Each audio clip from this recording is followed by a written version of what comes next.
যখন আমি ছোট ছিলাম তখন বাবা মার কাছ থেকে একটা কথাই শিখে এসেছি, সবাইকে দিয়ে ভাগ করে খাওয়া।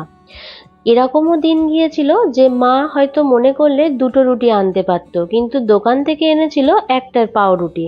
সেটাকেও কিন্তু আমার মা তিন টুকরো বা চার টুকরো করে ভাগ করে করে খেত, কারণ এই জিনিসটা ছোটবেলা থেকে শেখানো উচিত। সেই রুটিটাকে বাবা মা আমি দাদা খেতাম, কারণ ভাগ করে বাচ্চাদেরকে না খাওয়া শেখালে বড় হয়ে আমি দেখেছি অনেকের মনে হিংসা ধারণ করে।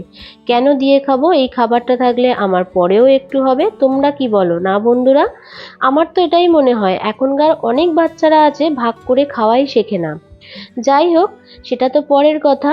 আর আমার কিন্তু একটা ভিডিও তোমাদের সাথে আমি রিলেটেড ভিডিওতে দিয়ে দেব, একটা ফার্স্ট বার্থডে ভিডিও তোমাদের সাথে শেয়ার করেছিলাম। আর এখানে যতগুলো রান্না দেখছো, আমার বার্থডেতে কিন্তু আমি কোনো রান্না করিনি। আজকের দিনটা ছিল আমার ছুটি।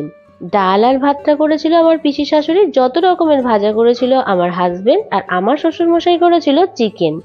এটা আমার কাছে যে কত বড় পাওয়া সেটা তোমাদেরকে আমি সত্যি বলে বোঝাতে পারবো না। আর এই যে এত বড় কেকটা দেখছো, এটা মনে হয় আমার জীবনের এরকম একটা বড় কেক প্রথম পাওয়া। বিশ্বাস করো, প্রত্যেক বছর জন্মদিনটা আমার একটা নতুন করে পাওয়া থাকে।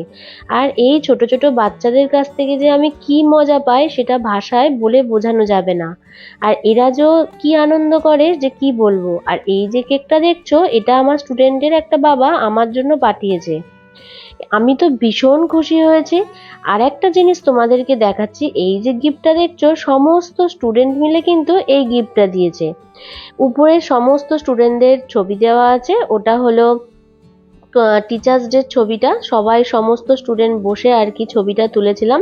আর বাকি পিকচারগুলো আমার ছিল। গিফটটা আমার এত পছন্দ হয়েছে বন্ধুরা, সেটা তো ভাষায় প্রকাশ করাই যাবে না। আর বিরিয়ানি অর্ডার দিয়েছিলাম, সেখানে বিরিয়ানিতে ডিম দেওয়া ছিল না বলে বাড়িতে কিন্তু আমি এখানে ডিম সিদ্ধ বসিয়েছিলাম। তা বাড়িতে আবার চিকেন কষাও করেছিলাম, তবে ডিমটা তোমাদের দাদাভাই একটু পরিষ্কার করে নিচ্ছিল। আর এদিকে তো বাচ্চাদেরকে খেতে দিয়ে দিয়েছিলাম বিরিয়ানি, সাথে ছিল মিষ্টি আর ছিল কোল্ড ড্রিঙ্কস।